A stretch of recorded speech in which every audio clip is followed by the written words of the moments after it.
국가의 법률이 있다면 지방자치단체엔 조례가 있습니다. 지방의회 부활 30주년, 조례안의 의미와 내용을 살펴보는 조례톡 시간입니다.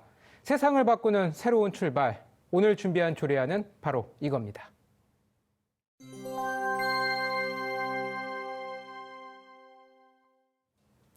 조례안을 발의한 김소양 서울시의회 의원 이 자리에 함께했습니다. 어서 오세요. 네, 안녕하십니까. 네, 우리나라가 빠르게 다문화 사회로 접어들면서 이 외국인 주민 수도 갈수록 늘고 있지 않습니까? 이 조례가 그분들을 이제 지원하기 위한 조례인 것 같은데 구체적으로 어떤 내용들이 담겼습니까?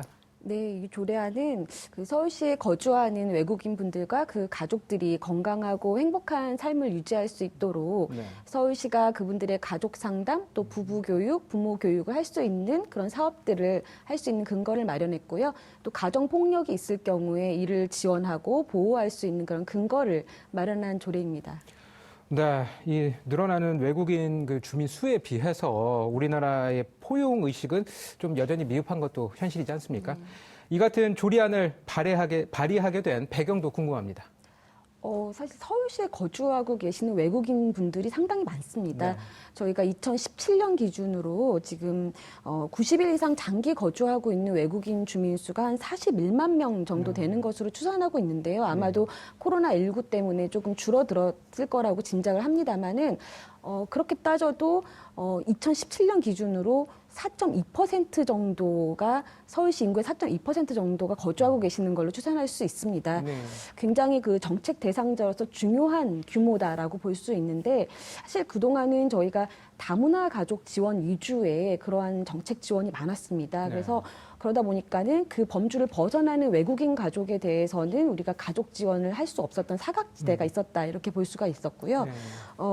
그렇기 때문에 앞으로 또 저희가 글로벌 서울이라는 그런 지향점을 봤을 때 이 외국인 가족분들이 좀 건강하고 행복하게 사셔야만 우리가 서울이라는 공동체 전체가 행복해질 수 있겠다라는 생각에서 이 조례를 발의하게 됐습니다. 네, 서울에 털어 잡고 사시는 외국인분들 참 많은데 저희가 또 이 시간을 통해서 몇 번 다루기도 했었지만 코로나19 사태 이후에 집에 있는 시간이 늘면서 그 이주 여성들의 가정폭력 문제 같은 이런 내부적인 문제는 또 소홀해지는 것 같습니다. 그 의원님이 보신 실상은 어땠습니까?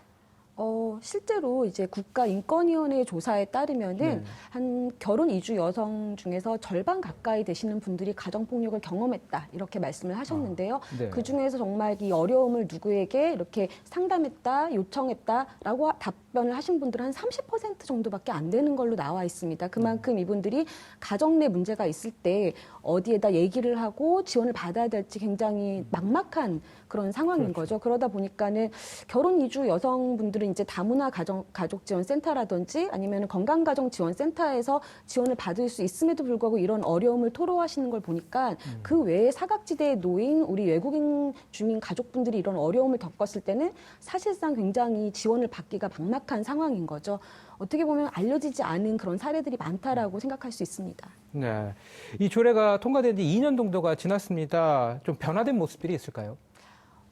사실 기존에 이제 우리 다문화 가족센터라든지 건강가정지원센터에서 했던 여러 가지 프로그램들이 있는데요. 여기에 이제 외국인 주민 가족들이 적극적으로 참여하기가 힘들었죠. 사실은 그 범주에 속하지 않았기 때문에. 근데 지금은 이제 그 대상자가 되셨기 때문에 얼마든지 이러한 프로그램에 참여하시고 상담도 받고 교육도 받을 수 있는 기회가 늘어나긴 했습니다. 그렇지만 이제 지금까지도 아직 그 정보의 접근성이 좀 어려워서 적극적인 참여가 안 되고 있기 때문에 앞으로 서울시가 조금 더 노력을 해서 홍보의 역량력을 좀 더 발휘해야 되지 않을까 이런 생각이 듭니다. 네. 그 뉴스에서도 또 많이 다루긴 하지만 외국인 가족 지원에 대한 사각지대 여전히 좀 많은 것 같습니다. 앞으로 어떤 점들이 좀 더 보완이 돼야 될까요? 우리가 가족 문제라고 했을 때 가장 빠질 수 없는 문제가 자녀들에 대한 문제거든요. 네.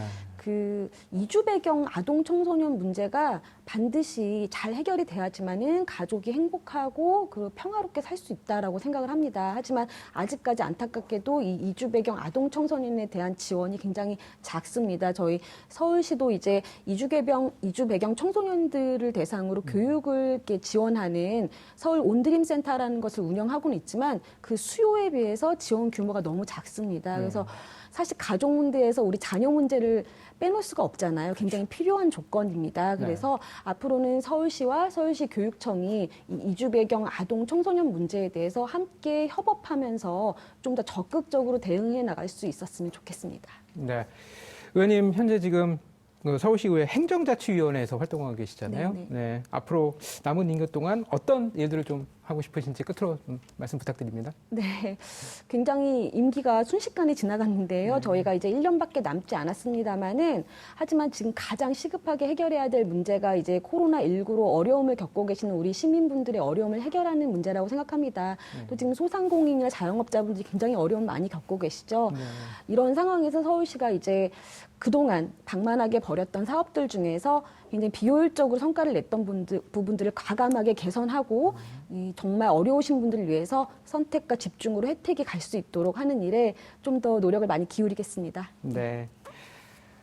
네, 세상을 바꾸는 새로운 출발. 오늘 준비한 조례안은 김소양 서울시의회 의원과 함께 알아봤습니다. 오늘 말씀 감사합니다. 감사합니다.